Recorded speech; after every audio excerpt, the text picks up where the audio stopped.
Sean Connery was, for many, the quintessential James Bond. Mention 007 to most people, and it is his smouldering gaze, clipped Scottish accent, and wry delivery of Bond James Bond that immediately come to mind. Bond. James Bond. His portrayal of Ian Fleming's super spy created an archetype that not only set the bar for the franchise, but also shaped the entire action genre for decades. Yet beneath the surface of his legendary association with the role, Sean Connery harbored an intense and enduring dislike for James Bond, a character he credited with simultaneously making and ruining his career. The tension between Connery and Bond was as complex as any of the spy plots he brought to life. On the one hand, Connery recognized the inescapable truth that playing Bond had launched him to stratospheric fame and wealth. On the other, he resented the way the character defined him, overshadowing his other work and pigeonholing him as a performer. "I have always hated that damn James Bond. I'd like to kill him," Connery once famously said. Only so much you can do in terms of trying to change their view of something. And a lot of people still say, "Hello, Mr. Bond," and, as though one has never heard it before. It's a declaration so loaded with frustration that it seems to carry a mix of hyperbole and bitter sincerity. How does one reconcile being the face of an iconic franchise while deeply resenting it? For Connery, it was a lifelong battle. In the early 1960s, Connery's career was at a crossroads. A young actor with limited financial prospects and no significant profile in Hollywood, he had carved out a respectable, if unremarkable, niche in British television and film. When producers Albert R. Broccoli and Harry Saltzman were casting for the role of James Bond in Dr. No, their low-budget adaptation of Ian Fleming's novels, Connery was hardly the obvious choice. He was a rough-edged, working-class Scotsman with little of the polish that one might associate with Fleming's suave, upper-class secret agent. Fleming himself reportedly balked at the idea, describing Connery as more of a labourer than a spy. But Broccoli saw something in him, a charisma that made him impossible to ignore. Connery's blend of rugged masculinity and effortless charm won over the producers, and Fleming, for all his initial misgivings, was soon forced to admit that Connery had a magnetism perfectly suited to Bond. By the time Dr. No premiered in 1962, the public had decided this was James Bond. Connery's natural confidence, sharp wit, and physical presence set the tone for what would become one of the most successful franchises in film history. From that first moment when Connery introduced himself as Bond James Bond, the actor became a global star. The early films, Dr. No, From Russia with Love, Goldfinger, were massive hits, propelling Connery into an echelon of fame he had scarcely imagined. The money rolled in, the Bond image became an international phenomenon, and Connery found himself at the center of a cultural whirlwind. And yet, while the world fell in love with James Bond, Connery grew increasingly disenchanted with him. The problem, in part, lay in the overwhelming ubiquity of Bond. The success of the series turned Connery into a walking emblem of the character. But I did it basically for myself, to get a change of job, a change of position, change of way of seeing things and doing things, especially as an actor. I just found it became very limiting. No matter where he went, no matter what role he played, audiences saw only Bond. His every public appearance was greeted with the same refrain, fans gawping, reporters asking questions about the next installment, and strangers on the street calling him Bond as though it were his real name. For an actor as ambitious as Connery, this level of typecasting was maddening. His frustration with the role was not just about public perception, however. Connery also felt that Bond was, as a character, limiting. He once described the films as formulaic, designed more for box office receipts than for artistic merit. "I am fed up to here with the whole Bond bit," he said during an interview, exasperated by the franchise's inability to grow beyond its core tropes. The roles Connery truly wanted, nuanced, challenging, dramatic parts that showcased his range, were rarely offered. He was too firmly entrenched as the martini-swilling secret agent to be considered for anything else. This creative dissatisfaction was compounded by the relentless demands of the franchise. Bond films were big productions, requiring extensive travel, grueling schedules, and a constant maintenance of the character's glamorous image.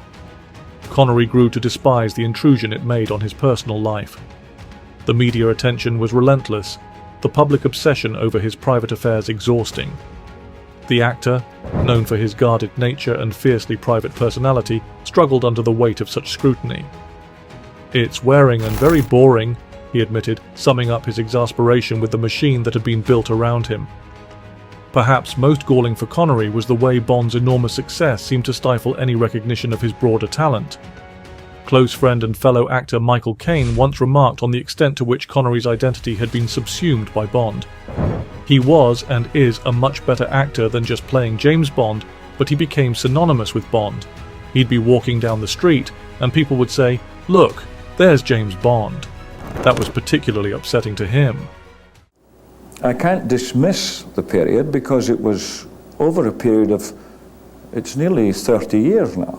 It was 1962 when I started doing the films. People forget, you know, people come up and they start talking to me about these films, and when I tell them how long ago it is, a lot of them don't like it.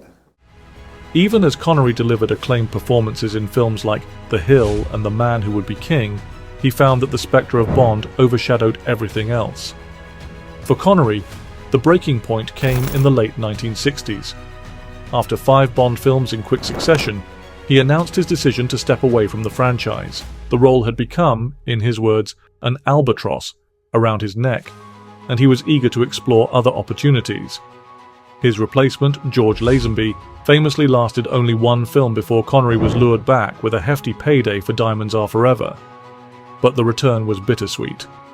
While audiences flocked to see Connery's comeback, the actor's resentment towards Bond had only deepened. His disenchantment was so pronounced that he walked away from the series for good, reportedly donating his entire fee to charity. Even after leaving Bond behind, Connery could never fully escape the shadow of the character. The association with 007 followed him throughout his career, a fact that he accepted with a mixture of resignation and defiance. Where were you 12 years ago? What were you doing? School, yeah. High school. I've been working my ass off and you're at school. Terrific. You questioned me why I wasn't here? I've been all over the world working my ass off and you've done nothing. I'm underwriting you. Do you know that? I know. Okay, how do you feel now? I feel awful, but how does it feel to be here? Does it feel good to be It here? feels And wonderful for until I your started to talk to you. All these people have been wonderful. "It's not that I dislike Bond as a person," he once clarified. "I just dislike what he represents." It was an insightful comment, suggesting that Connery's aversion to Bond wasn't purely personal, but also ideological. The character's womanizing, materialism, and colonial undertones didn't sit comfortably with Connery, particularly as he grew older and more politically engaged. And yet, despite his antipathy for the role, Connery's legacy as Bond endures. His ability to imbue the character with charm, humor, and a dangerous edge ensured that he remains the gold standard for the franchise.